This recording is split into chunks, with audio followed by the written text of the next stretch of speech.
All right, so trying to get it kind of centered. Give me 2 seconds. Okay, that should be about right. So I wanted to talk to you today about Essay Man, and Essay Man is how we organize our essays in this class. And it's basically a format for thinking about how we organize our ideas in a way that will make it a little bit easier for our reader to understand what our main point is and how we can set up our body paragraphs in a way that will make sense to us too. So what you're going to want to start with is to draw a triangle and 2 rectangles and a triangle on the bottom. The first triangle is pointing down. The second one is actually 2 regular rectangles. I filmed this once before, but I got interrupted. And then the second is a triangle pointing up. All right, so I'll tell you what all these parts are in a minute, but I wanted to show you the most important part of the Essay Man right now first. That is this little bottom part right here. The sharp part of the triangle is your thesis. If your thesis doesn't make sense, none of the rest of this works. And in addition, this thesis is going to help you with everything else that we're going to put everywhere else. So you have to know your thesis before you end up starting to write everything else. So once we have our thesis, whatever is in our thesis, that main idea, that main seed, is what's going to become our fade in. And I'll be using an example for a timed write I'm doing with AP today because I'm not then giving away what I want my honors classes to write with their short stories. So purposely I'm picking something that you haven't read honors classes. All right, so the thesis for the piece that I'm working on in AP right now is basically Lincoln in his second inaugural address talks a little bit about how the country needs to come together, okay? So our thesis would say something like, Lincoln is working to bind the country, the divided country together, okay? So this has to work. I have to know what's in my thesis first. But then what I'm going to want to do is take the seed, the real root of that idea, and find a way to introduce or hook my audience in. So up here it says fade in.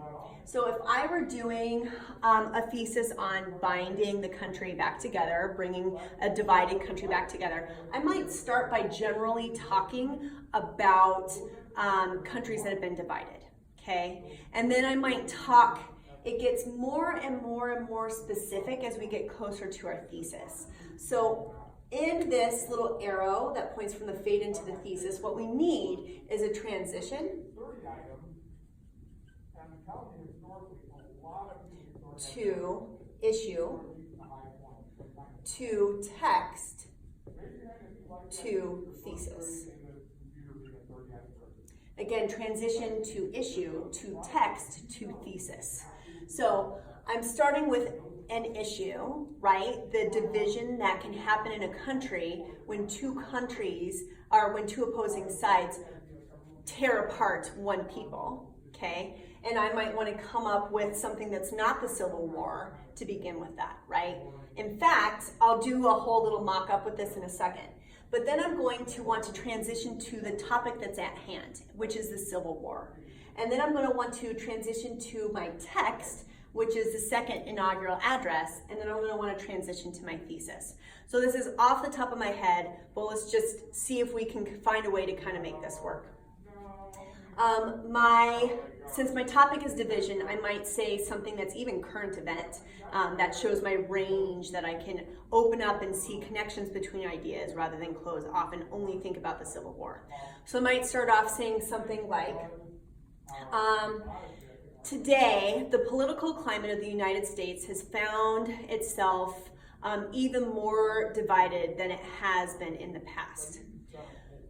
However, division in this country, particularly over opposing ideology, is not new to America.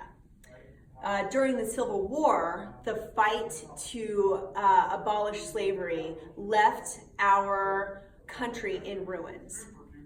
Abraham Lincoln, as he was beginning to bring both the North and the South together, found himself in the difficult position to have to unite both sides. And then you go into the thesis that we talked about earlier. Here, Lincoln seeks to unite the North and South by drawing together their similarities, or whatever it is that you come up with a thesis. This is not a thesis lesson, so I don't want to do that. That's way too much for right here. But if you listen to what I did, again, it's not perfect. It's just off the top of my head. But I talked about division in general, and then I talked about division in the Civil War, and then I talked about our text, which is the second inaugural address, and that led to the ideas in my thesis, okay? So that's kind of how that works. For your fade-in, it could be an outside connection. It can be a personal story, although that's kind of risky. I would say not right now with that. It can be a connection to another text, a different time when you've seen that thing happen. There's a lot of flexibility in this. Really what I usually say is have an actual literal connection, like through current events or through history, or speak about an issue on a larger scale. Like if I had just done a couple sentences of discussion on what division can do, that would have been a pretty good option as well. All right, so this thesis is our connecting factor between our introduction and our body paragraph 1. And you can't have essay man not have like a torso or a neck. He has to have things that connect them together. So always there has to be some kind of transition. So every line is a transition. And in this first one, your transition really is your thesis.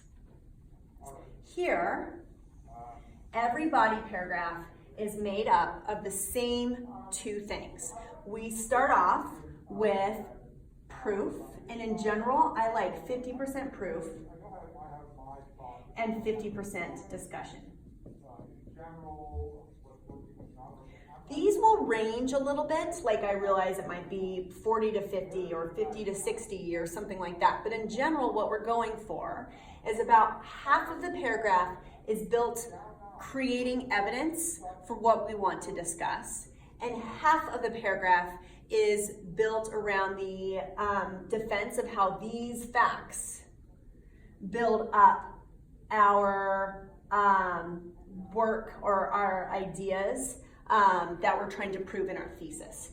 And for proof, this can be a lot of things. In general, in English, it's direct quotes, okay? So direct quotes. But it can also be like setup for quotes. It can also be paraphrasing, where we quote or we use the evidence, but we put it in our own words, so paraphrasing. So basically anything that counts as evidence, anything that counts as building up that evidence is this 50% proof. So some of that might be like setting up, discussing like an event first, okay? And then going into the quote. And then anything that's discussion really is how all this proof, this quote, or this paraphrase, or this one moment that you're discussing, this one fact, builds up this idea in the thesis. So if we got something like in the Lincoln Timed Right that I'm talking about for AP, and again, I'm purposely picking something that honors is not writing, so I don't give stuff away. But there's this really important allusion to God. And the reason why God and the Bible are so important in that piece is that both the North and the South have the exact same religion. They're Christian. And so Lincoln is attempting to unite both people by both the North and the South by reminding them that they're praying to the same God and they're reading the same Bible. So I would send about half of my paragraph talking about and again, I'm talking about rhetorical analysis, but basically this is a framework for almost all essays. But since we're talking about rhetorical analysis, I would spend half of that paragraph talking about the allusions to God and the allusions to the Bible. I would also probably be talking about the ethos of Christianity, right? The ethos of the beliefs that the Christians of that time would have believed that God would have given the people, right? So I'd be talking about quotes from the second inaugural address that have those allusions and that have that sense of ethos. And I'd be all that set up for those quotes and maybe a little bit of paraphrasing in there. All of that would be to set up for the discussion where I talk about that they have the same religion, and where I talk about the one thing that they can agree on is that for the most part that whole country is Christian. And I can use that also to start to talk about how uniting them under the same God might be the one thing that the North and the South feel like they have in common. And between all of those things, I'm constantly going back to this idea of, here, this allusion to this Bible reference, well, that shows us that Lincoln's trying to link these two opposing sides together. And the ethos of Christianity that's trying to tell us to forgive our neighbor. And by forgiving our neighbor, it connects us all together. So what is your evidence? And then how can you discuss that evidence to get back into this main idea? Now, paragraph 2 looks the exact same way. So if you look at paragraph 2, we have 50% proof and 50% discussion. So this, can I have just a couple minutes? I'm filming. Okay, perfect. So if you look, this looks just like this. So we have the 50% proof, the 50% discussion, and 50% discussion. I only have my room to myself for a few minutes, so I'm trying to barrel on through. But basically, I've given you everything you need to know at this point. So we have to have a transition statement to get to this second body paragraph. And essay man can be short and tall, right? So this is a timed right essay man, but if we were doing a traditional 5-paragraph essay, we'd have an extra rectangle underneath. And you need a new transition, something that gets us from here to here. So this would be if this was our paragraph about allusions. This is our paragraph about, let's say, personification, okay? So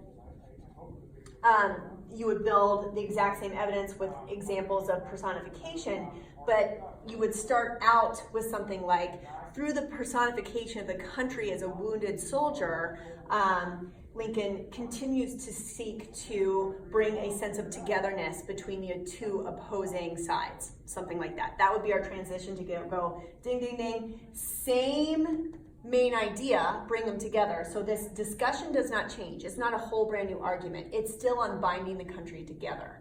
But we're doing it now with personification instead of the discussion on a new piece, okay? Then, last but not least, this triangle looks exactly like this one, but it's flipped. So we have a thesis, and this thesis here, again, will work as our transition between the body and the conclusion. And this thesis needs to be reworded, though. So it's the same, but it's reworded. And then we transition out. So we repeat our arguments.